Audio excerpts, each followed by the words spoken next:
सम्पत्ति शुद्धिकरणको मुद्दा चाहिँ फिर्ता लिन मिल्दैन। यो फौजदारी संहिताको दफा 116 को चाहिँ स्पष्ट बन्दोबस्त छ। त्यसकारण किनभने यो सम्पत्ति शुद्धिकरणको अपराध भनेको यो राष्ट्रिय अर्थव्यवस्था विरुद्धको अपराध मात्र होइन, यो चाहिँ it is a crime against international financial order. त्यसकारण चाहिँ यो सम्पत्ति शुद्धिकरणको मुद्दामा चाहिँ अन्तर्राष्ट्रिय चासो छ, अन्तर्राष्ट्रिय सरोकार छ। यो इन्टर गभर्मेन्टल बडी छ, इन्टरनेसनल फाइनेन्सियल टास्क फोर्स, जसले नेपाललाई अहिले नै खैरो सूचीमा राखिसकेको छ। र यसरी चाहिँ के छ भने मास स्केलमा मुद्दा फिर्ता लिने हो भने भोलि नेपाल चाहिँ ब्ल्याक लिस्टेड हुन्छ। र किनभने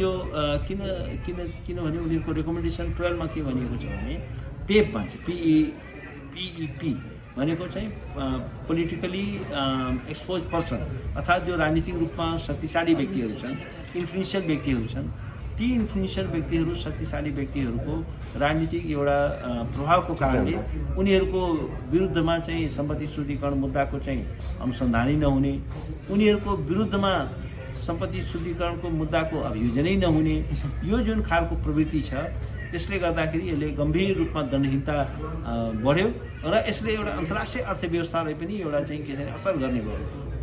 किनभने यस्तो यो पैसाहरू अपचलन भएर अरू देशमा पनि जाने भयो, कसुरजन्य सम्पत्तिहरू।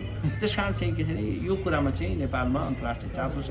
अहिले उनीहरूले नेपाललाई वाच लिस्टमा राखेको छ, कन्ट्री अफ इन्क्रिज मोनिटरिङ भनेको यो चाहिँ ग्रे लिस्टमा राखेको छ।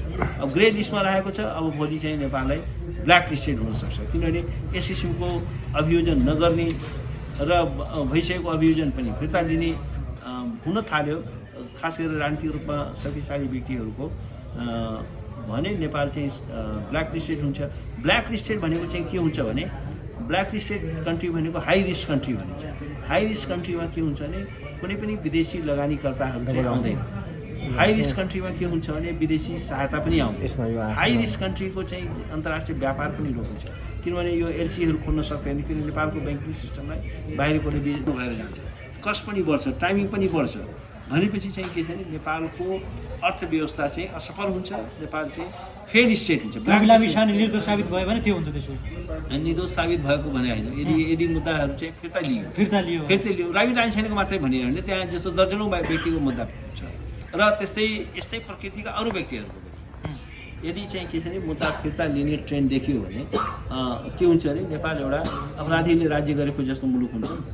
सारा राजनीतिक रूपमा शक्तिशाली व्यक्तिहरू चाहिँ अपराध गर्ने र उनीहरूले मुक्ति पाउने, यो खालको जुन प्रवृत्ति हो, एउटा व्यक्तिको कुरो छैन, राष्ट्रको कुरा छ।